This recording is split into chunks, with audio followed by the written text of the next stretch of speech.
leibak amagi chingne ikoi koi sinduna leiba chauraba umang ama leirami. Umang aduda sanalupa hiramani mukta kaya amasu phanglami. Adubu moi kana amatanadi changbadi ngamnaramde. Thauna phaba mi laikidaba mioi khara khakta natana. Leibak aduda mani kauba naha amasu leirami. Mani lausing yamna leiba mathauna su yamna leiba naha amasu oirami. Adubu mani machin manau nipani manungda mana iton mani. Mayamba taret nupi angang loina leinaduna tongan loina chanakhibana mapaga mamaga dang maniga leiminarami. Mayamba singna lausing amadi ingkhol pungba paishinkhibana manigini haibada karisu leiramde. Aduna mani nongmagi apang thabak suduna solaba ahal oiraba mamaga mapaga bo yoklami. Mayamba taret adu yamnadi fai adubu madu singkibana manau atombaga mamaga mapaga do phajana yengsinba ngamlamde. Nongmadi leibak adugi ningthauna khul khudingi paujal chenba laklami. Thabak ingkhang suningai leitaba nahasingi thabak pigani suningba leiragadi ningthaugi konungda laknanaba haiduna paujal piraklami. Pau adu tabada matai masing aduna maimagi nupada atomba manibu chalhanaba taksilami. Mayamba sing adu mama mapagagi manakta numidang chak thoknaraba matungda wari saba changlai. Atomba su magi kada leiri. Mayamba ahalna Ima, Baba, warimta sase. Adugidamagtani aina changlibase. Atombase nongmagi apangba koicha chatuna thabak subabudi mafam chana konungda chatuna thabak surubana phagadrana khali. Yaimana amu makha tarai. Phadune tacho. Mamalso ningthaugidana hendoribani. Mamana atomba chakhrabadi napaga egadi kanaga legani. Yaimana akoi myam leisidi. Adugidi kaisu warnuima. Mapana amu hairai. Atomba dubu yarakadrane. Atomba mani thorakle mayamba singna atomba dawa sing adu haiduna themlami. Iyamba gainabu imaga pabagase yingsinbini bu hairabadi ai chatluge. Atomba imaga pabagase akoi gisu imaga pabagani ne. Nangna adugidamagtadi waganu. Nangnabu mafam jana sufam nomfam thabak amabu leirabadi nayamba taruksu ima pabagasu nangi waribase khara phaidana. Ado nangbu yarabo. Hoi yamba. Hoi adudine hayeng ayu chatnaba thaurang tawroko kaino puba yai haibadu yengluro. Asumna mayamba khai adu thokre atomba so mapimora khara loisilami. Somdana matai mataruktu yamna haraurami. Atombagi ingkol saruk adu laushinnaba haiduna maramdi mamaga mapagana khwaidagi luna tawba macha asi atombani. Lau ingkolgi saruk asi atombadana hena pigani haiduna leiribani mapana. Atomba hayeng chatnanaba mapimarol khara yomlamlaga hiptharaklami. Mamaga mapaga thadoktuna chatkani khallubada nungaitabadi yamna phaurami. Adubu matai masing aduna pamliba adusu manina khanglami. Nonganbaga mani mama mapabu khurumlamlaba matungda konungtamna chatkre. Khulgi atopa naha kharasu yaurami. Mayamba taruktu yamnadi nungairamde adubu nupina ngamba oibanina kariso haiba ngamlamde. Mani konung yaure leibak adugi thabak sufam nopam khangdaba kaya amasu konung aduda leirami. Nahasing adu amaga punsinaduna magi wari sanarami adubu mani to khaina mathanda famduna leiri. Ngaihak leiraba matungda ningthau thorakle. Ish yam khreda onthokna. Aigi leibak asida leiriba nahasing asidi thabak sumpham nopam khangdaba naha ngakta ngairaba jatnidana. Aina nungaina leiba sida mi khudingmakshu nungaina leirabra haiduna khalluredana aidi. Nahasa aina noida pidoriba thabak ase karigumba mai paklabadi noi loinamak mayumda hankiba matamda nakhutta sana khawjaw lupa khawjaw mayam ama pigadoribani. Adubu aina pidoriba thabak ase thawa yauna tawko. Hoi ningthaw as sana khawjaw phangadabadi kai thabak pu oirjano. Iningthaw thabak sibu karino. Ngasigidi pothajaro. Konung asida chaningbada cha thakningbada thak tawduna hayengdagidine thabak tawba hawrasiko. Naha amana iningthaw hayeng tawgadoriba thabak asibu kari karamba thabak pu oirabano. Hoine he. Hayengse aikhoigi leibak asigi mafam amada chingne ikoi koina leiba chawraba umang ama le. Maduda chatkadabani. Mafam adu yauraga aigi lanmisingna noida hairagani tawgadaba thabakto. Yareko noi chalo. ꯇꯜꯂꯒꯗꯤꯅꯦ ꯅꯌꯨꯝꯗ ꯍꯟꯈꯤꯕ ꯌꯥꯒꯅꯤ꯫ ꯅꯤꯡꯊꯧꯗꯣ ꯑꯗꯨ ꯍꯥꯏꯔꯝꯂꯒ ꯆꯠꯈ꯭ꯔꯦ꯫ ꯅꯍꯥꯁꯤꯡ ꯑꯗꯨ ꯎꯃꯪ ꯑꯗꯨꯒꯤ ꯃꯔꯝꯗ ꯈꯪꯕꯁꯨ ꯌꯥꯎꯔꯝꯃꯤ, ꯑꯗꯨꯅ ꯀꯤꯗꯨꯅ ꯍꯟꯅꯈꯤꯕꯁꯨ ꯃꯌꯥꯝ ꯑꯃ ꯌꯥꯎꯔꯝꯃꯤ꯫ ꯃꯤ ꯈꯔꯇꯃꯛ ꯂꯩꯍꯧꯔꯝꯃꯤ꯫ ꯅꯍꯥ ꯑꯃꯅ, ꯍꯟꯅꯈ꯭ꯔꯤꯕ ꯃꯌꯥꯝ ꯑꯁꯤꯅ ꯍꯥꯏꯔꯝꯂꯤꯕ ꯋꯥꯁꯤꯕꯨ ꯑꯆꯨꯝꯕꯔꯅꯦ? ꯎꯃꯪ ꯑꯗꯨꯗ ꯆꯠꯈꯤꯕ ꯃꯤ ꯑꯃꯠꯇ ꯍꯤꯡꯅ ꯍꯜꯂꯛꯈꯤꯗꯦ ꯍꯥꯏ꯫ ꯁꯤꯕꯨ ꯀꯃꯥꯏ ꯇꯧꯔꯤꯕꯖꯥꯠꯅꯣ? ꯑꯗꯨꯗꯤ ꯆꯠꯂꯒ ꯈꯪꯉꯅꯤꯌꯦ ꯃꯔꯨꯞ꯫ ꯃꯅꯤ ꯃꯃꯥ ꯃꯄꯥꯒꯤ ꯋꯥꯈꯜꯗ ꯉꯥꯡꯅꯔꯤꯕꯁꯤꯡ ꯑꯗꯨ ꯄꯨꯛꯅꯤꯡ ꯀꯌꯥ ꯆꯪꯂꯝꯗꯦ꯫ ꯅꯣꯡꯉꯥꯟꯕꯒ ꯃꯅꯤ ꯑꯃꯗꯤ ꯑꯇꯩ ꯃꯤꯑꯣꯏꯁꯤꯡ ꯑꯗꯨ ꯂꯥꯟꯃꯤ ꯀꯌꯥꯒ ꯂꯣꯏꯅꯅ ꯇꯝꯊꯤꯔꯕ ꯐꯖꯔꯕ ꯎꯃꯪ ꯑꯗꯨꯗ ꯂꯥꯛꯂꯝꯃꯤ꯫ ꯂꯦꯞꯇꯅ ꯂꯥꯛꯄꯅ ꯆꯤꯡꯈꯣꯡ ꯌꯧꯔꯦ꯫ ꯃꯇꯝꯁꯨ ꯐꯖꯅ ꯊꯦꯡꯖꯤꯜꯂꯛꯂꯝꯃꯤ꯫ ꯉꯥꯏꯍꯥꯛ ꯄꯣꯊꯥꯅꯔꯕ ꯃꯇꯨꯡꯗ ꯆꯤꯡ ꯑꯗꯨꯃꯨꯛ ꯀꯥꯕ ꯍꯧꯔꯛꯂꯦ꯫ ꯆꯤꯡꯊꯛ ꯍꯦꯛ ꯌꯧꯕꯒ ꯂꯥꯟꯃꯤꯁꯤꯡꯒꯤ ꯃꯀꯣꯛ ꯑꯗꯨꯅ ꯃꯌꯥꯝꯗ, ꯉꯁꯤ ꯅꯨꯃꯤꯗꯥꯡꯁꯤꯃꯗꯤ ꯃꯐꯝ ꯆꯤꯡꯊꯛ ꯑꯁꯤꯗ ꯄꯣꯊꯥꯔꯁꯤ꯫ ꯑꯗꯨꯅ ꯅꯪꯒꯤ ꯂꯩꯅꯕ ꯖꯒꯥ ꯁꯦꯝ ꯁꯥꯔꯣ꯫ ꯇꯣꯈꯥꯏꯅ ꯂꯩꯕ ꯌꯥꯔꯣꯏꯀꯣ꯫ ꯌꯧꯔꯕꯣ ꯑꯩꯈꯣꯏꯒꯤꯁꯤꯕꯣ? ꯌꯧꯔꯕꯒꯨꯝꯕꯅꯤ꯫ ꯃꯈꯥꯗ ꯎꯔꯤꯕ ꯆꯤꯡ ꯑꯁꯤꯅ ꯏꯀꯣꯏ ꯀꯣꯏꯁꯤꯜꯂꯤꯕ ꯆꯥꯎꯔꯕ ꯎꯃꯪ ꯑꯁꯤꯗꯅꯤ ꯅꯣꯏꯅ ꯊꯕꯛ ꯇꯧꯒꯗꯧꯔꯤꯕꯁꯦ꯫ ꯑꯦ, ꯃꯁꯤꯒꯤ ꯎꯃꯪ ꯑꯁꯤꯗꯤ ꯈꯨꯆꯥꯎ ꯑꯃꯅꯤꯅꯦ꯫ ꯃꯁꯤꯗꯕꯨ ꯀꯩ ꯊꯕꯛꯅꯣ? ꯎꯖꯥꯎ ꯌꯥꯟꯗꯣꯏꯔꯣ? ꯌꯥꯜꯂꯒꯅ ꯀꯃꯥꯏꯅ ꯄꯨꯔꯛꯇꯣꯏꯕ? ꯁꯥ ꯀꯩꯗꯤ ꯐꯖꯅ ꯂꯩꯔꯝꯒꯅꯤꯕꯨ ꯁꯤꯗꯤ꯫ ꯃꯁꯤꯗ ꯆꯠꯈꯤꯕ ꯃꯤ ꯑꯃꯠꯇ ꯍꯜꯂꯛꯇꯦ ꯍꯥꯏꯅꯔꯤꯁꯦ꯫ ꯍꯜꯂꯛꯑꯣꯏꯕꯨ? ꯑꯩꯈꯣꯏꯁꯨ ꯍꯜꯂꯛꯀꯗꯧꯕ ꯃꯥꯟꯗ꯭ꯔꯦ꯫ ꯑꯩ ꯍꯜꯍꯧꯔꯒꯦ꯫ ꯂꯥꯟꯃꯤ ꯃꯀꯣꯛ ꯑꯗꯨꯅ ꯆꯩꯔꯛꯏ꯫ ꯃꯤꯀꯤ ꯊꯤꯁꯥ, ꯃꯐꯝ ꯑꯁꯤꯗ ꯌꯧꯔꯒ ꯍꯜꯂꯒꯦ ꯍꯥꯏꯕꯕꯨ ꯀꯔꯤꯅꯣ? ꯍꯧꯖꯤꯛꯇꯤ ꯅꯣꯏ ꯍꯟꯕꯒꯤ ꯃꯇꯝ ꯂꯣꯏꯔꯦ꯫ ꯃꯐꯝ ꯑꯁꯤꯗꯒꯤꯅꯤ ꯁꯅꯥ ꯈꯧꯖꯥꯎ ꯐꯪꯗꯨꯅ ꯅꯨꯡꯉꯥꯏ ꯌꯥꯏꯐꯅ ꯂꯩꯈ꯭ꯔꯤꯕ ꯃꯌꯥꯝ ꯑꯁꯦ꯫ ꯑꯗꯨꯗꯤ ꯅꯣꯏ ꯑꯣꯏꯅ ꯁꯨꯔꯨꯔꯣꯗꯅ꯫ ꯂꯥꯟꯃꯤ ꯑꯃꯅ ꯇꯨꯡꯗꯒꯤ ꯈꯨꯄꯥꯛꯅ ꯊꯥꯔꯛꯏ꯫ ꯅꯍꯥ ꯑꯗꯨ ꯇꯨꯃꯤꯟꯅ ꯂꯩ꯫ ꯑꯇꯩꯗꯨ ꯋꯥ ꯂꯥꯎꯅ ꯅꯣꯛꯏ꯫ ꯎꯃꯪ ꯑꯗꯨꯕꯨ ꯌꯦꯡꯗꯨꯅ ꯂꯩ꯫ ꯂꯥꯟꯃꯤꯁꯤꯡ ꯑꯗꯨꯅ ꯎꯃꯪ ꯑꯁꯤꯗ ꯁꯅꯥ ꯂꯨꯄꯥ ꯍꯤꯔꯥꯃꯅꯤ ꯃꯨꯛꯇꯥ ꯃꯌꯥꯝ ꯑꯃ ꯂꯩꯕ ꯃꯐꯝ ꯑꯃ ꯂꯩ, ꯃꯗꯨꯕꯨ ꯊꯤꯕ ꯐꯪꯕ ꯃꯤ ꯑꯗꯨ ꯏꯅꯤꯡꯊꯧꯅ ꯀꯣꯅꯨꯡꯗ ꯂꯩꯍꯟꯒꯅꯤ꯫ ꯁꯅꯥ ꯂꯨꯄꯥ ꯃꯌꯥꯝ ꯑꯃ ꯃꯥꯅ ꯄꯥꯝꯕ ꯂꯩꯕꯥꯛ ꯑꯁꯤꯗ ꯂꯩꯕ ꯅꯨꯄꯤ ꯑꯃꯒ ꯂꯨꯍꯣꯡꯕꯤꯒꯅꯤ ꯍꯥꯏꯗꯨꯅ ꯃꯌꯥꯝ ꯑꯗꯨꯗ ꯍꯥꯏꯔꯝꯃꯤ꯫ ꯊꯕꯛ ꯁꯨꯕ ꯐꯪꯗꯕ ꯅꯍꯥ ꯃꯌꯥꯝ ꯑꯗꯨ ꯃꯣꯟꯗ꯭ꯔꯪ ꯁꯥꯒꯠꯄ ꯍꯧꯅꯔꯝꯃꯤ꯫ ꯃꯅꯤꯗꯤ ꯃꯥꯒꯤ ꯇꯨꯝꯐꯝ ꯁꯦꯝꯗꯨꯅ ꯄꯣꯊꯥꯈ꯭ꯔꯦ꯫ ꯑꯁꯨꯝꯅ ꯃꯌꯥꯝꯗꯨ ꯄꯣꯊꯥꯅꯔꯝꯃꯤ꯫ ꯅꯣꯡꯉꯥꯟꯕꯒ ꯂꯥꯟꯃꯤꯁꯤꯡ ꯑꯗꯨꯅ ꯈꯨꯠꯁꯨ ꯈꯨꯠꯂꯥꯏ ꯆꯥꯅ ꯊꯛꯅꯅꯕ ꯄꯤꯔꯝꯃꯤ, ꯑꯗꯨꯒ ꯂꯝꯕꯤ ꯇꯥꯛꯂꯝꯂꯒ ꯍꯟꯈ꯭ꯔꯦ꯫ ꯆꯌꯣꯜ ꯑꯃ ꯂꯩꯔꯒ ꯑꯃꯨꯛ ꯂꯥꯛꯀꯅꯤ ꯅꯣꯏꯕꯨ ꯂꯧꯕ ꯍꯥꯏꯗꯨꯅ ꯅꯍꯥꯁꯤꯡ ꯑꯗꯨ ꯎꯃꯪ ꯑꯗꯨ ꯇꯝꯅ ꯀꯨꯝꯊꯈ꯭ꯔꯦ꯫ ꯃꯣꯏ 100 ꯍꯦꯟꯕ ꯅꯍꯥꯁꯤꯡ ꯑꯗꯨ ꯎꯃꯪ ꯌꯧꯕꯒ ꯁꯥꯡꯂꯕ ꯊꯥꯡꯁꯥꯡ ꯑꯃꯃꯝꯒ ꯅꯪꯒꯜꯗ ꯄꯣꯔꯤꯕ ꯆꯥꯅ ꯊꯛꯅꯅꯕ ꯈꯨꯠꯁꯨ ꯈꯨꯠꯂꯥꯏ ꯀꯌా ꯄꯥꯏꯅꯗꯨꯅ ꯃꯥꯒꯤ ꯆꯥꯅꯕ ꯃꯤ ꯄꯨꯅꯗꯨꯅ ꯃꯥꯒꯤ ꯍꯩꯖ ꯁꯤꯡꯖꯕ ꯃꯑꯣꯡꯗ ꯆꯠꯅꯔꯝꯃꯤ꯫ ꯃꯅꯤꯅꯗꯤ ꯃꯌꯥꯝ ꯑꯗꯨꯗ ꯄꯨꯟꯅ ꯆꯠꯃꯤꯟꯅꯁꯤ ꯍꯥꯏꯅ ꯐꯅ ꯀꯟꯅ ꯍꯥꯏꯖꯔꯕꯁꯨ ꯀꯅꯥꯝꯇꯅ ꯃꯅꯤꯒꯤ ꯋꯥꯗꯨ ꯏꯟꯗꯗꯨꯅ ꯆꯥꯏꯊꯣꯛꯅꯔꯝꯃꯤ꯫ ꯃꯅꯤ ꯈꯛꯇꯃꯛ ꯇꯣꯈꯥꯏ ꯇꯥꯗꯨꯅ ꯂꯩꯍꯧꯔꯦ꯫ ꯑꯩ ꯍꯧꯖꯤꯛ ꯀꯩꯗꯧꯁꯤꯒꯦ? ꯑꯩꯕꯨ ꯌꯨꯝꯗ ꯑꯃꯨꯛ ꯍꯟꯕ ꯉꯝꯈꯤꯗ꯭ꯔꯅꯦ?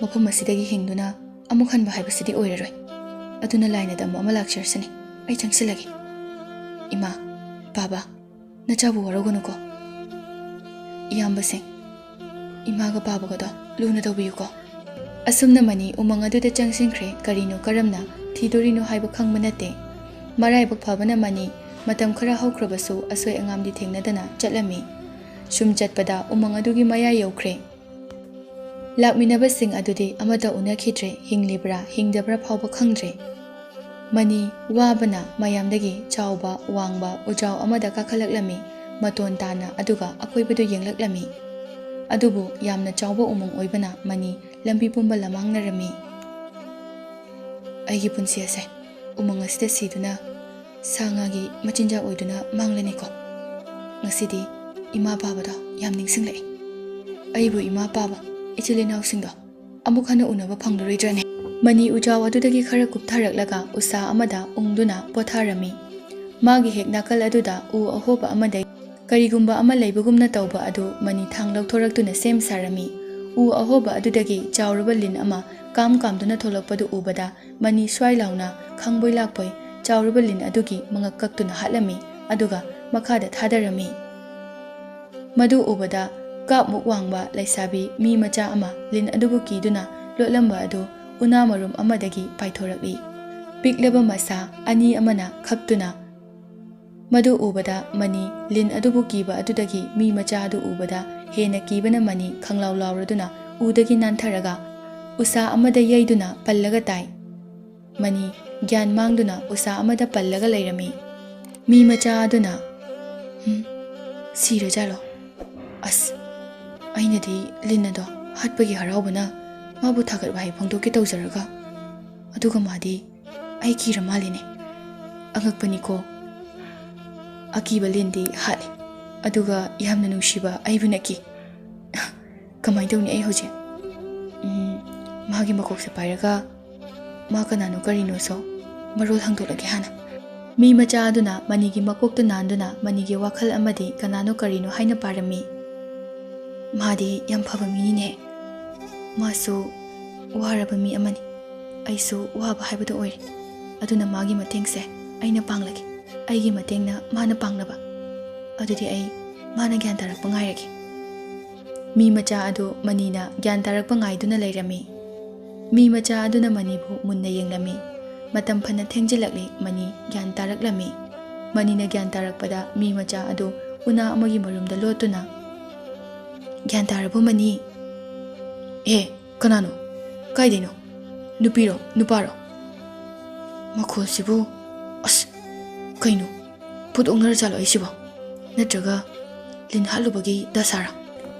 ꯑꯩ ꯚꯨꯠ ꯅꯠꯇꯤꯌꯦ, ꯂꯩꯁꯥꯕꯤꯅꯤ, ꯇꯥꯏꯕꯪ ꯃꯤꯗꯤ ꯅꯠꯇꯦ꯫ ꯑꯗꯣ ꯅꯪꯒ ꯑꯩꯒ ꯆꯞꯇꯤ ꯃꯥꯟꯅꯩ꯫ ꯃꯥꯟꯅꯗꯕ ꯍꯥꯏꯕꯕꯨ ꯑꯩꯅ ꯄꯥꯏꯕ ꯉꯝꯕ ꯑꯄꯤꯛꯄ ꯃꯤ ꯃꯆꯥ, ꯅꯪꯅ ꯑꯆꯧꯕ ꯄꯥꯏꯕꯗꯤ ꯉꯝꯗꯕ꯫ ꯑꯗꯣ ꯑꯩ ꯊꯣꯛꯂꯛꯀꯦ, ꯑꯃꯨꯛ ꯀꯤꯗꯅ ꯑꯣꯟꯊꯈꯤꯅꯨꯀꯣ, ꯃꯈꯥ ꯌꯧꯔꯗꯤꯅꯦ ꯑꯗꯨꯝ ꯁꯤꯖꯔꯦ ꯅꯪ꯫ ꯃꯤ ꯃꯆꯥ ꯑꯗꯨ ꯃꯅꯤꯒꯤ ꯃꯥꯡꯗ ꯊꯣꯛꯂꯛꯏ꯫ ꯃꯅꯤ ꯄꯨꯡꯉꯛꯉꯛꯏ, ꯃꯨꯟꯅ ꯃꯤ ꯃꯆꯥ ꯑꯗꯨꯗ ꯌꯦꯡꯉꯤ꯫ ꯁꯨꯝ ꯌꯦꯡꯂꯝꯕꯗꯒꯤ ꯌꯥꯝꯅ ꯅꯨꯡꯁꯤꯕ ꯑꯃ ꯐꯥꯎꯔꯛꯂꯦ꯫ ꯑꯗꯨꯒ ꯃꯈꯨꯠ ꯇꯤꯡꯊꯣꯔꯛꯇꯨꯅ ꯃꯤ ꯃꯆꯥ ꯑꯗꯨ ꯃꯅꯤꯒꯤ ꯈꯨꯕꯥꯛꯇ ꯇꯣꯡꯍꯜꯂꯤ꯫ ꯑꯩꯕꯨ ꯃꯪꯂ ꯇꯥꯏꯕꯪꯂꯣ? ꯑꯃꯨꯛꯇ ꯒ꯭ꯌꯥꯟ ꯇꯥꯍꯜꯂꯣ ꯃꯤ ꯃꯆꯥ꯫ ꯃꯪ ꯅꯠꯇꯤꯌꯦ, ꯇꯥꯏꯕꯪꯅꯦ꯫ ꯅꯪ ꯃꯐꯝ ꯑꯁꯤꯗ ꯀꯩꯒꯤ ꯂꯥꯛꯏꯅꯣ? ꯂꯥꯛꯀꯅꯨ ꯌꯥꯗ꯭ꯔꯣ?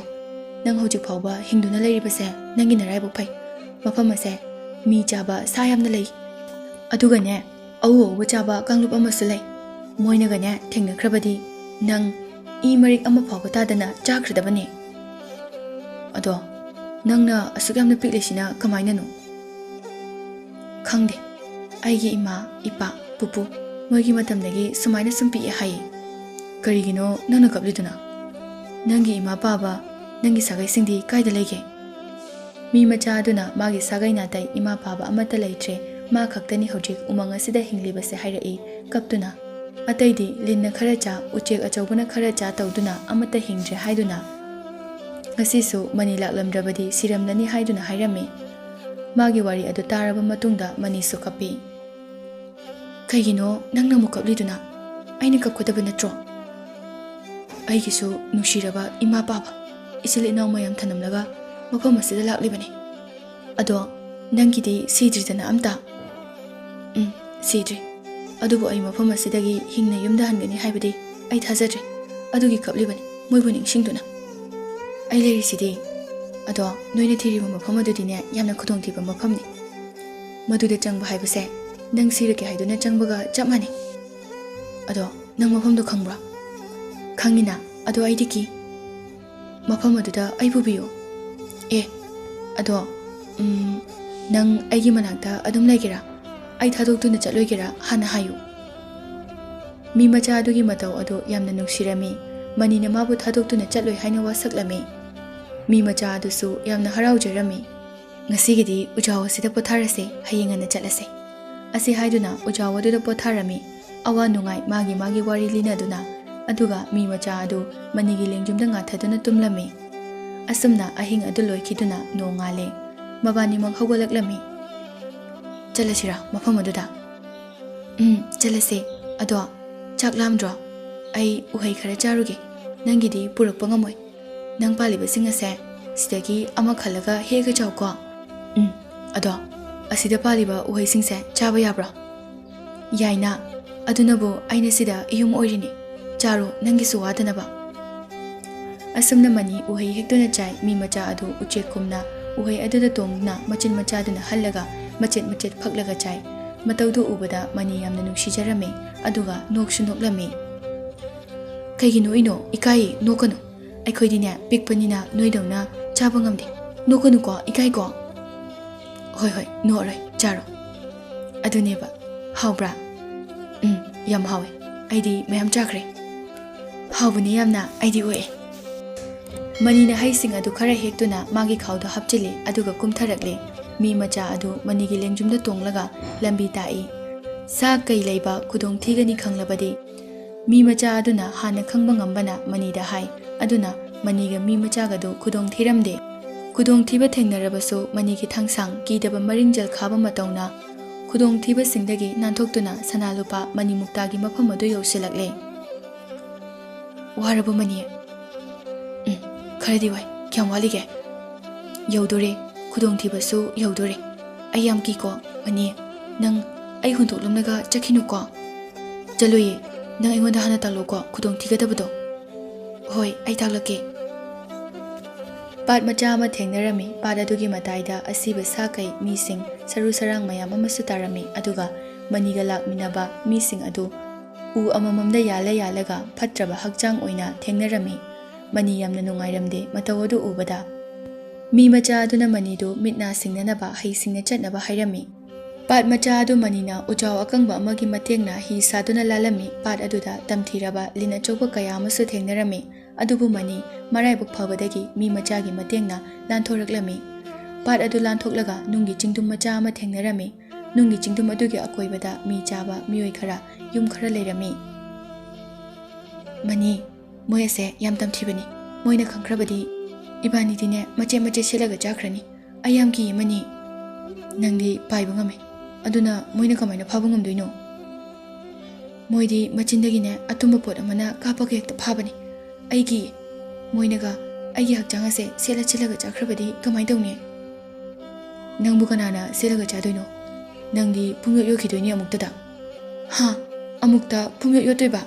아이 꼭세 그놈 떠크리마니 ꯒ꯭ꯌꯥꯟ ꯇꯥꯑꯣ ꯀꯩꯁꯨ ꯇꯧꯔꯣꯏꯁꯦ ꯑꯩ ꯇꯧꯒꯦ ꯌꯦꯡꯉꯨ ꯑꯗꯣ ꯅꯪꯅ ꯍꯥꯏꯔꯤꯕ ꯁꯅꯥ ꯂꯨꯄꯥꯁꯤꯡ ꯑꯗꯣ ꯀꯔꯥꯏ ꯖꯒꯥꯗꯅꯣ ꯍꯥꯏꯔꯛꯑꯣ ꯑꯁꯤꯒꯤ ꯅꯨꯡꯒꯤ ꯆꯤꯡꯗꯨꯝ ꯑꯁꯤꯒꯤ ꯃꯈꯣꯡꯗ ꯁꯨꯔꯨꯡ ꯑꯃ ꯂꯩꯔꯝꯒꯅꯤꯕ ꯃꯗꯨꯒꯤ ꯃꯅꯨꯡꯗ ꯂꯩꯕꯅꯦ ꯑꯗꯣ ꯅꯪꯗꯤ ꯀꯃꯥꯏꯅ ꯈꯪꯉꯤꯅꯣ ꯎꯃꯪ ꯑꯁꯤꯗ ꯂꯩꯔꯤꯕ ꯊꯋꯥꯏ ꯄꯥꯟꯕ ꯃꯤꯗꯤ ꯂꯥꯏꯔꯗꯅꯅꯦ ꯊꯋꯥꯏ ꯄꯥꯟꯗꯕꯅ ꯐꯥꯎꯕ ꯈꯪꯂꯝꯒꯅꯤ ꯑꯗꯣ ꯑꯩꯈꯣꯏꯗꯤ ꯀꯩꯝꯇ ꯈꯟꯕꯤꯗꯦ ꯅꯣꯏꯗꯤ ꯃꯁꯤꯗ ꯀꯔꯤꯕꯨ ꯀꯥꯟꯅꯩꯅꯣ ꯃꯁꯤ ꯊꯤꯕ ꯂꯥꯛꯄ ꯅꯣꯏꯒꯨꯝꯕ ꯃꯣꯏ ꯃꯌꯥꯝ ꯑꯁꯦ ꯁꯤꯈ꯭ꯔꯕꯅꯤ ꯑꯗꯨ ꯐꯥꯎꯕ ꯑꯗꯨꯝ ꯂꯥꯛꯏ ꯅꯣꯛꯅꯤꯡꯉꯤ ꯅꯣꯏꯁꯦ ꯅꯣꯏꯒꯤ ꯅꯤꯡꯊꯧꯗꯣ ꯑꯗꯨ ꯑꯣꯏꯅ ꯂꯥꯛꯍꯜꯂꯨ ꯌꯥꯗ꯭ꯔꯣ ꯃꯊꯪꯗꯤ ꯃꯥ ꯑꯣꯏꯅ ꯂꯥꯛꯍꯟꯒꯦ ꯍꯧꯖꯤꯛꯀꯤꯗꯤ ꯑꯩ ꯑꯣꯏꯅ ꯆꯪꯂꯒꯦ ꯉꯥꯏꯈꯣ ꯍꯧꯖꯤꯛ ꯆꯪꯈꯤꯅꯨ ꯎꯅꯥ ꯃꯔꯛꯇꯅꯦ ꯎꯊꯛꯇ ꯇꯝꯊꯤꯔꯕ ꯃꯤꯁꯤꯡ ꯂꯩ ꯃꯣꯏꯅ ꯎꯈ꯭ꯔꯕꯗꯤ ꯁꯤꯔꯅꯤ 이반이 ꯑꯩꯗꯤ ꯑꯝꯇ ꯎꯗꯦꯅ ꯎꯔꯣꯏ ꯃꯣꯏꯅ ꯂꯩꯈꯤꯕ ꯃꯐꯝ ꯑꯁꯦ ꯃꯣꯏꯒꯤ ꯃꯆꯨ ꯃꯥꯟꯅꯅ ꯂꯣꯠꯄ ꯉꯝꯕꯅꯤ ꯑꯗꯨꯅꯅꯦ ꯃꯝꯕ ꯉꯥꯏꯔꯁꯦ ꯍꯣꯏ ꯉꯥꯏꯔꯁꯦ ꯃꯅꯤꯒ ꯃꯤ ꯃꯆꯥꯒꯗꯣ ꯃꯐꯝ ꯆꯥꯕ ꯌꯦꯡꯗꯨꯅ ꯂꯩꯔꯝꯃꯤ ꯃꯅꯤꯅ ꯈꯥꯎꯗꯒꯤ ꯀꯔꯤꯒꯨꯝꯕ ꯍꯤꯗꯥꯛ ꯈꯔ ꯂꯧꯊꯣꯔꯛꯏ ꯑꯗꯨꯒ ꯏꯁꯤꯡ ꯌꯥꯎꯕ ꯈꯥꯎ ꯑꯃꯗ ꯍꯥꯞꯆꯤꯜꯂꯛꯂꯝꯃꯤ ꯉꯁꯥꯏ ꯍꯦꯛꯂꯛꯄ ꯍꯩꯁꯤꯡ ꯑꯗꯨꯗꯁꯨ ꯇꯩꯁꯤꯜꯂꯝꯃꯤ ꯀꯩꯅꯣ ꯅꯪꯅ ꯇꯧꯔꯤꯗꯨꯕꯣ ꯆꯥꯛ ꯂꯥꯝꯃꯕꯣ ꯑꯩꯗꯤ ꯀꯤꯕꯅ ꯀꯩꯝꯇ ꯆꯥꯅꯤꯡꯗ꯭ꯔꯦ ꯆꯥꯅꯕ ꯅꯠꯇꯦ ꯅꯪꯁꯨ ꯆꯥꯕ ꯌꯥꯗꯦꯀꯣ ꯍꯦꯛ ꯆꯥꯕꯗ ꯅꯪ ꯂꯣꯏꯔꯦ ꯀꯩꯅꯣ ꯑꯗꯨꯗꯤ ꯑꯩ ꯆꯥꯔꯣꯏ ꯑꯗꯨꯗꯤ खर ममसिलक्पगा मनीगा मी मचागदु तुमिना चिंखोंग तमना चंगलई अदुबु मराइबक थीबना तमथीबा मीखै अदुना मनीबु फारमी मी मचा अदुदि मनीना मागी फुरित मनुंगदा लोसेलमी मनी फारबा मतुंगदा मीखै अदुना मखुत मखोंग पुनसिंदुना यालगा थमख्रे फत्तबा मीसिंग अदुना इखोय कोइना हरावबा फोंथोकपगुमना लैरमी ngaihak leiraga mani khaw adu phattaba mising aduna mulami aduga ayawbu potse lauthoraqlami mising aduna mani gi uhai adu munamuna duna charami aduga ising adusu munamuna duna thaklami mani bu su chanhanaba mising aduna makutta khulaya mamam paiduna changlai mi macha adu kibana kanna kablai phurit manungdagi adubu tamthiba mising adu khanghodana domdom launa turami moi masen adu kibana koichen chenarami adubu चारुब थौब सिंग अदुना लोइना बोंबोम तुरमी मनीना मी मचादु कौथोरक्लमी अदुगा मागी पुल्लिबा सिंग अदु लौथोकहली इबानी सुरुंग अदुदा चंगहौरसे Moina ग्यान तारक्ट्रिङैदा मोइसिंग असे अमता सिद्रिबा सिद्रि मतम खरगी तुम्हनबने अइना लाओ मफम अदो थिरुरसि लाओ होय चसे थुना तमथिबा मोइ खरदी चाबा याहौदबना ग्यान तारबसो मनीबु किरमी अदुना केमते तवरमजे मनी सुरुंग अदु फंगदुना चंगलक्लमी अदुबो तमथिबा मी खरा अदुना मपानदगी नुंजाव अमना लोनसिनखिरमी मनी थोंग लोनसिनख्रे इबानी कमाय तौनी थोबन लाचरनिसे मफमदु फाव चंगलसे ꯑꯁꯨꯝꯅ ꯁꯅꯥ ꯂꯩꯐꯝ ꯊꯤꯗꯨꯅ ꯁꯨꯝ ꯆꯪꯂꯛꯄꯗ ꯑꯔꯣꯏꯕꯗ ꯌꯧꯔꯝꯃꯤ꯫ ꯁꯅꯥ ꯂꯨꯄꯥ ꯍꯤꯔꯥꯃꯅꯤ ꯃꯨꯛꯇꯥꯅ ꯁꯨꯔꯨꯡ ꯑꯗꯨꯒꯤ ꯃꯅꯨꯡ ꯑꯗꯨ ꯄꯨꯡꯉꯥꯟ ꯉꯥꯟꯅ ꯈꯨꯌꯥꯝ ꯑꯃ ꯆꯥꯗꯅ ꯊꯦꯡꯅꯔꯝꯃꯤ꯫ ꯅꯪꯅ ꯄꯥꯝꯂꯤꯕ ꯃꯐꯝ ꯑꯗꯨꯗꯤ ꯌꯧꯔꯦ꯫ ꯍꯧꯖꯤꯛ ꯀꯩꯗꯧꯒꯅꯤ? ꯃꯌꯥꯝ ꯑꯁꯤ ꯄꯨꯗꯨꯅ ꯆꯠꯄꯁꯨ ꯉꯝꯂꯣꯏ, ꯊꯣꯛꯐꯝꯁꯨ ꯂꯩꯇ꯭ꯔꯦ꯫ ꯏꯕꯥꯅꯤ ꯃꯐꯝ ꯑꯁꯤꯗ ꯁꯤꯕ ꯇꯥꯔꯕ꯭ꯔꯥ? ꯇꯝꯊꯤꯕ ꯃꯤꯁꯤꯡ ꯑꯗꯣ ꯍꯧꯒꯠꯂꯛꯑꯅꯤ, ꯑꯗꯨꯗꯤ ꯑꯃꯨꯛ ꯀꯃꯥꯏꯅ ꯇꯧꯅꯤ ꯏꯕꯥꯅꯤ? ꯃꯐꯝ ꯑꯁꯤ ꯐꯥꯎꯕ ꯑꯁꯣꯏ ꯑꯉꯥꯝ ꯌꯥꯎꯗꯅ ꯂꯥꯛꯂꯕꯅꯤꯅ ꯃꯐꯝ ꯑꯁꯤꯗꯒꯤ ꯊꯣꯛꯐꯝ ꯂꯝꯕꯤ ꯑꯃꯁꯨ ꯁꯣꯏꯗꯅ ꯂꯥꯛꯀꯅꯤ꯫ ꯑꯩ ꯁꯤꯕ ꯌꯥꯗꯦ, ꯃꯐꯝ ꯑꯁꯦ ꯏꯅꯤꯡꯊꯧꯗ ꯍꯥꯏꯗꯕ ꯌꯥꯗꯦ꯫ ꯊꯥꯖꯗ꯭ꯔꯦ ꯑꯩꯗꯤ ꯃꯐꯝ ꯑꯁꯤꯗꯒꯤ ꯏꯕꯥꯅꯤ ꯊꯣꯛꯄ ꯉꯝꯒꯅꯤ ꯍꯥꯏꯕ꯫ ꯑꯩꯁꯨ ꯁꯤꯔꯕꯗꯤ ꯑꯩꯒꯤ ꯆꯥꯔꯣꯜ ꯁꯨꯔꯣꯜ ꯑꯩꯈꯣꯏ ꯂꯩꯔꯝꯃꯤ ꯍꯥꯏꯕ ꯀꯅꯥꯅꯁꯨ ꯈꯪꯗꯅ ꯃꯨꯠꯈ꯭ꯔꯅꯤꯀꯣ꯫ ꯀꯞꯀꯅꯨ, ꯅꯪꯁꯦ ꯄꯤꯛꯆꯔꯕꯁꯨ ꯅꯈꯣꯜꯗꯤ ꯌꯥꯝ ꯍꯧꯏꯍꯦ꯫ ꯃꯤꯅ ꯀꯞꯄꯒ ꯑꯃꯨꯛ ꯈꯣꯜ ꯍꯧꯋꯦ ꯍꯥꯏꯕꯤꯔꯤ꯫ ꯀꯞꯀꯅꯨ ꯍꯥꯏꯕ꯫ ꯑꯩ ꯁꯅꯥꯁꯤꯡ ꯑꯁꯤꯒꯤ ꯃꯊꯛꯇ ꯑꯃꯨꯛꯇ ꯁꯥꯟꯅꯒꯦꯁꯦ꯫ ꯍꯤꯡꯅꯤ ꯁꯤꯅꯤ ꯈꯪꯗ꯭ꯔꯕ ꯑꯩꯒꯤ ꯄꯨꯟꯁꯤ ꯑꯁꯦ ꯑꯃꯨꯛꯇ ꯁꯅꯥꯁꯤꯡ ꯑꯁꯦ ꯀꯣꯟꯗꯨꯅ ꯁꯥꯟꯅꯔꯝꯒꯦ꯫ ꯃꯅꯤ ꯁꯅꯥ ꯃꯊꯛꯇ ꯆꯦꯟ ꯆꯣꯡꯗꯨꯅ ꯑꯣꯟ ꯊꯣꯏꯗꯨꯅ ꯁꯥꯟꯅꯔꯝꯃꯤ꯫ ꯃꯤ ꯃꯆꯥ ꯑꯗꯨ ꯃꯅꯤꯒꯤ ꯃꯇꯧꯗꯨ ꯎꯔꯒ ꯀꯟꯅ ꯅꯣꯛꯂꯛꯏ꯫ ꯃꯤ ꯃꯆꯥ ꯑꯗꯨꯁꯨ ꯀꯣꯏꯄꯥꯏ ꯄꯥꯏꯗꯨꯅ ꯁꯥꯟꯅꯔꯝꯃꯤ꯫ ꯁꯅꯥ ꯃꯌꯥꯝ ꯑꯗꯨꯒꯤ ꯍꯦꯛ ꯃꯊꯛꯇ ꯆꯤꯡꯒꯤ ꯅꯨꯡ ꯑꯗꯨꯗ ꯁꯅꯥꯒꯤ ꯈꯨꯗꯣꯞ ꯑꯃ ꯅꯞꯄ ꯑꯗꯨ ꯎꯔꯝꯃꯤ ꯃꯤ ꯃꯆꯥ ꯑꯗꯨꯅ꯫ ꯃꯅꯤ, ꯃꯅꯤ, ꯀꯩꯅꯣ? ꯃꯥꯅ ꯇꯣꯈꯥꯏꯅ ꯃꯊꯟꯇ ꯅꯨꯡ ꯑꯁꯤꯗ ꯅꯞꯇꯨꯅ ꯂꯩꯔꯤꯕꯗꯤ? ꯀꯔꯤꯅꯣ?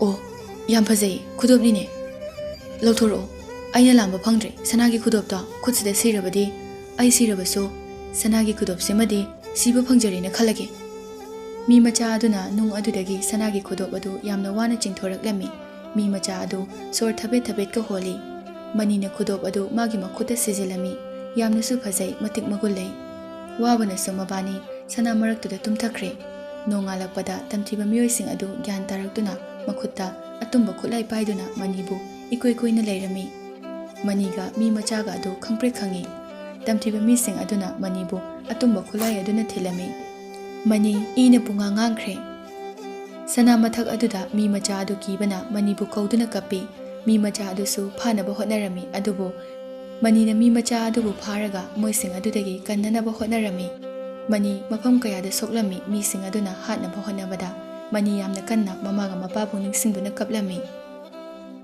ꯏꯃꯥ, ꯕꯥꯕꯥ, ꯅꯆꯥ ꯊꯋꯥꯏ ꯃꯥꯡꯗ꯭ꯔꯤꯉꯩꯗ ꯌꯨꯝꯗ ꯂꯩꯍꯟꯕꯤꯌꯨꯕ ꯑꯃꯨꯛꯇ꯫ ꯋꯥꯁꯤ ꯍꯦꯛ ꯍꯥꯏꯕꯒ ꯃꯅꯤꯒ ꯃꯤ ꯃꯆꯥꯒꯗꯨ ꯃꯅꯤꯒꯤ ꯌꯨꯝꯗ ꯂꯩꯔꯝꯃꯤ꯫ ꯃꯅꯤꯒ ꯃꯤ ꯃꯆꯥꯒ ꯑꯗꯨ ꯄꯨꯡꯉꯛ ꯉꯛꯈ꯭ꯔꯦ꯫ ꯇꯝꯊꯤꯕ ꯃꯤꯁꯤꯡ ꯑꯗꯨ ꯑꯃꯠꯇ ꯎꯗ꯭ꯔꯦ꯫ ꯁꯅꯥ ꯂꯨꯄꯥꯁꯨ ꯑꯃꯠꯇ ꯂꯩꯔꯝꯗ꯭ꯔꯦ꯫ ꯀꯥꯏꯗꯅꯣ ꯏꯕꯥꯅꯤꯅ ꯂꯩꯔꯤꯁꯤꯕꯣ? ꯃꯅꯤ, ꯀꯩꯅꯣ ꯇꯧꯔꯤꯁꯤꯕꯣ? ꯑꯌꯣ, ꯑꯩꯒꯤ ꯌꯨꯝꯅꯤ꯫ ꯁꯤꯗꯤ ꯃꯇꯧ ꯀꯔꯝꯅꯅꯣ? ꯃꯐꯝ ꯑꯁꯤꯗ ꯑꯃꯨꯛ ꯂꯩꯔꯝꯂꯤꯁꯤꯅ? ꯏꯕꯥꯅꯤꯁꯤꯕꯨ ꯁꯤꯔꯖꯥꯠꯂꯣ ꯅꯠꯇ꯭ꯔꯒ? ꯃꯌꯥꯝꯕꯒ ꯃꯇꯩꯃꯁꯤꯡ ꯑꯗꯨ ꯃꯅꯤꯒꯤ ꯃꯈꯣꯜ ꯇꯥꯕ ꯑꯗꯨꯗ ꯃꯣꯏꯁꯤꯡ ꯑꯗꯨ ꯆꯦꯟꯁꯤꯜꯂꯛꯏ꯫ ꯃꯅꯤ ꯃꯃꯥꯒ ꯃꯄꯥꯒꯒꯤ ꯀꯥꯗꯅꯤ ꯂꯩꯔꯤꯕ ꯑꯁꯤ꯫ ꯃꯌꯥꯝꯕꯁꯤꯡ ꯑꯗꯨꯅ, ꯃꯅꯤ, ꯃꯅꯤ, ꯅꯪꯕꯨ ꯍꯜꯂꯛꯑꯕꯣ? ꯏꯁ, ꯀꯔꯤꯅꯣ ꯇꯧꯔꯤꯕ ꯃꯇꯧ ꯑꯁꯤꯕꯣ? E ꯉꯥꯛꯇꯅꯤꯍꯦ money. ꯃꯇꯩꯃ ꯑꯗꯨꯅ, ꯑꯣꯏꯃꯥ, ꯑꯩ ꯁꯤꯔꯦ, ꯀꯔꯤꯅꯣ ꯑꯁꯤꯕꯣ? ꯎꯆꯦꯛꯂꯣ ꯃꯤꯔꯣ? ꯃꯌꯥꯝꯕꯁꯤꯡ ꯑꯗꯨꯅ, ꯃꯤꯅꯦ, ꯎꯆꯦꯛꯅꯤ꯫ ꯀꯔꯤꯅꯣ ꯃꯅꯤ, ꯑꯁꯤꯕꯨ ꯀꯩꯅꯣ? ꯑꯩꯕꯨ ꯉꯥꯎꯔꯕ ꯇꯧꯔꯤꯁꯤꯕꯣ? ꯇꯥꯆꯧ, ꯇꯌꯥꯏ, ꯏꯃꯥꯒ ꯕꯥꯕꯥꯒꯗꯤ? ꯑꯌꯥ, ꯑꯁꯣꯛꯄ ꯑꯅꯥꯕ ꯅꯪꯁꯨ ꯅꯥꯈ꯭ꯔꯦꯗꯀꯣ ꯁꯤꯔꯝꯗꯥꯏꯁꯦ꯫ ꯅꯥꯔꯅꯨ, ꯐꯔꯣ, ꯀꯩꯗꯧꯕꯒꯦ?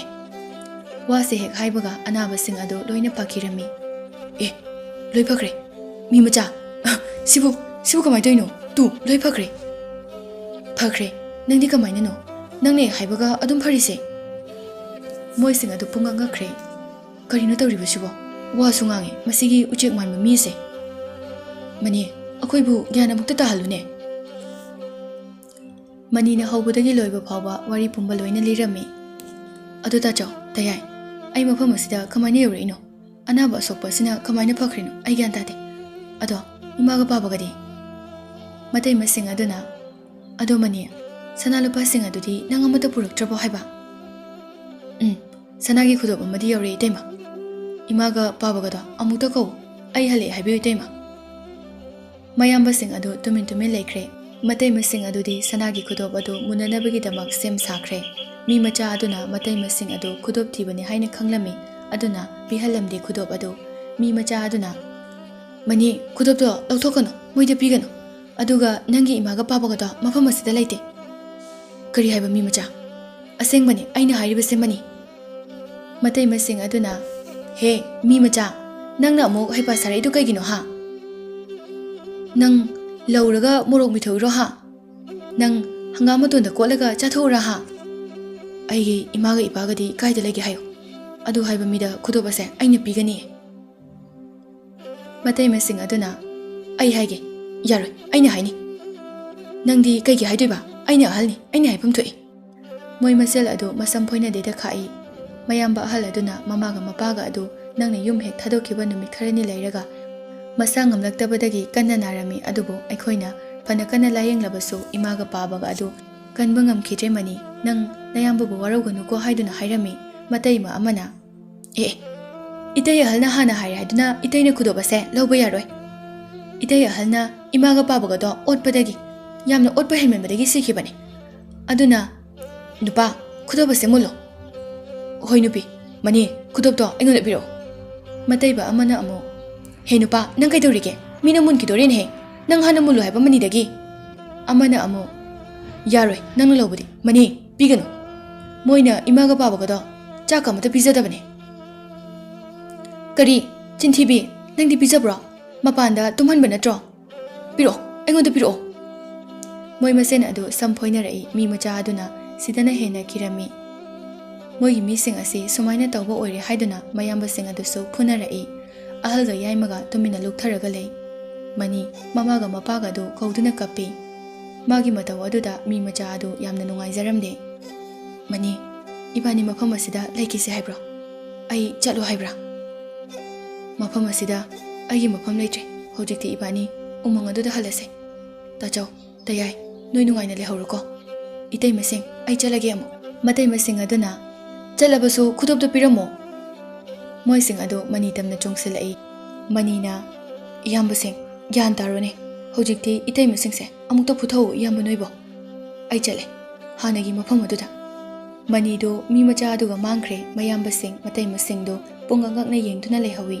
ngaihak leiraga mayamba sing adu loina gyan tarai magi nupi sing adu tap taba makai futharami thonglon silaga somdana maniga mi macha ga do sanagi manakta amuk leirami tamthiba mi sing adu mabani thiba leplamde mabani amuk tholakpa aduda tamthiba mi sing adu sumkirakduna chenakhre maniga mi macha ga do khudob adunani haiba khanglaklami mi macha ai gyan tare khudob ase leiriba makai ibani kana matana kashu toba ngamlaroi aduna ibani nangi yumda chatlase hoi chalase manina mi macha gi ujawa aduda leihalo haiduna haibaga leirami hojikti ibani nangi yumsida leirase punsi chupage nangdi kamaina legani aina mi machani nangna chobani adugiti lebak hinglake ko aisu mi macha amagumna olo haiduna wasi haibaga mi macha gumna mani supiklami maniga mi macha ga do yamna harawrami amuk mabani mi achawbo olo haibaga amuk achawbo mi olami